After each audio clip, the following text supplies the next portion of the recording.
ulo si Ann. Sa tuwing nililinisan niya kasi ang tenga ng 2 taong gulang niyang anak na si Pau Pau, hindi niya tunay na pangalan, bigla-bigla na lang itong nagiging irritable. Sabi ko, clean ears na kami. Ayaw niya pa ipahawak yung kanang tenga. 2 days, hindi na makatulog si baby. Pagising-gising na siya, 2 a.m., nilalagnat na po siya, panay na siya iyak.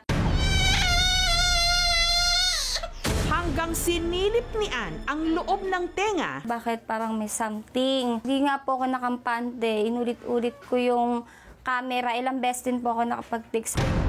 Kinilabutan siya.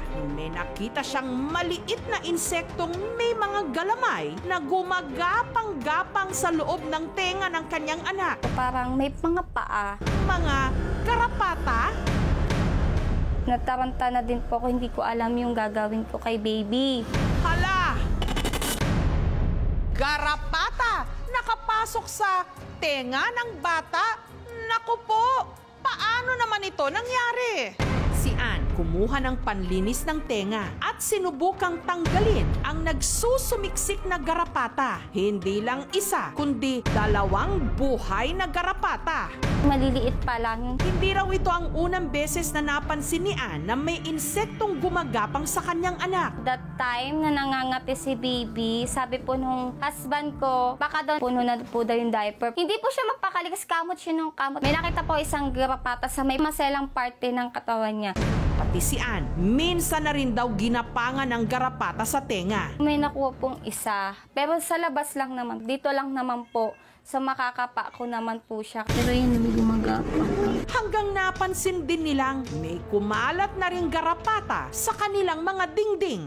Doon ko po sila pinagtitiris kasi baka mamaya bumaba pa. Pati ang may-ari ng paupahan nila Ann na si Joe, hindi rin nakaligtas sa perwisyong dala ng mga garapata. Minsan hindi na nga namin naramdaman mayroon na pala sa katawan namin. Dami ng mga kamot-kamot, kakati-kati at saka yung pagtutulog ko talaga. Apektado talaga kasi hindi talaga ako makakatulog. Nagpabili ka agad ako ng pampatay pero wala pa rin Mayroon pa rin naiwan. Kaya bilang pag-iingat, naglalagay sila ng bulak sa tenga. Mafi-fit siya para walang may makapasok.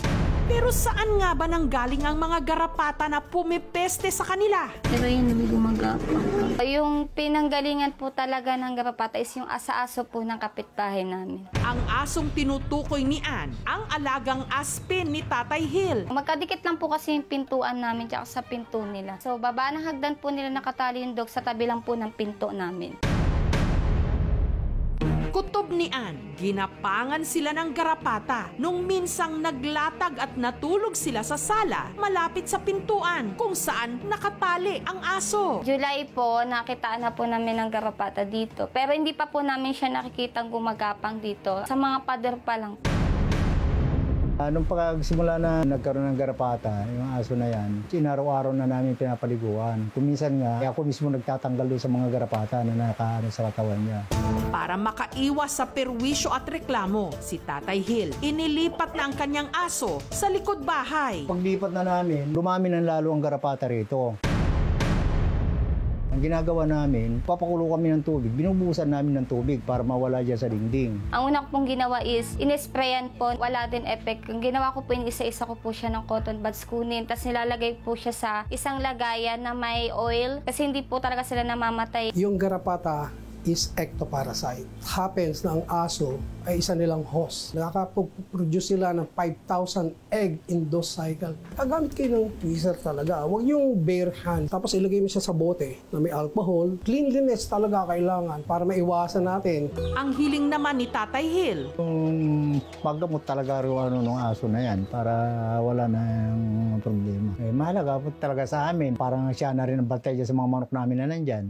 sa tulong ng isang pet salon and supplies, binigyan ng gamot at dog supplies ang alagang Aspin ni Tatay Hill. Iniregalo namin kay Tatay is yung mga anti-tick spray, anti-tick spot-on, anti-tick shampoo and soap. So ayun po mostly yung binigay namin. Nag-provide din kami ng mga vitamins, mga pang-deworming. Pets are also the same as humans. Kung ano yung pangailangan natin as tao, I believe hindi naman yung kailangan ng mga pets natin. Hindi naman marami yung sugat, so hindi na kailangang i-antibiotic. Diretso lang doon sa pang-kontra ko to. pagkasalamat ko dahil sa natulungan kami ng mga problema namin dito sa Garapata.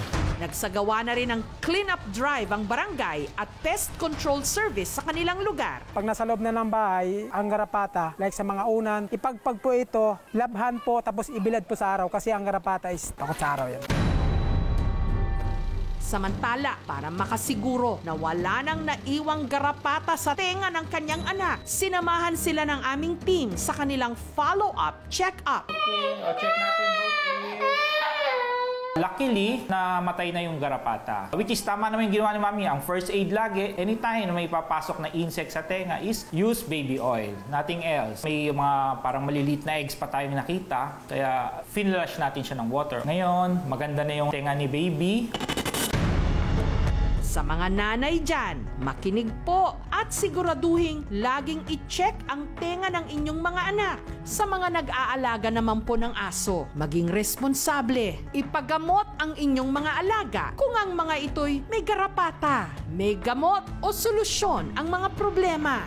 Huwag na nating palalain pa.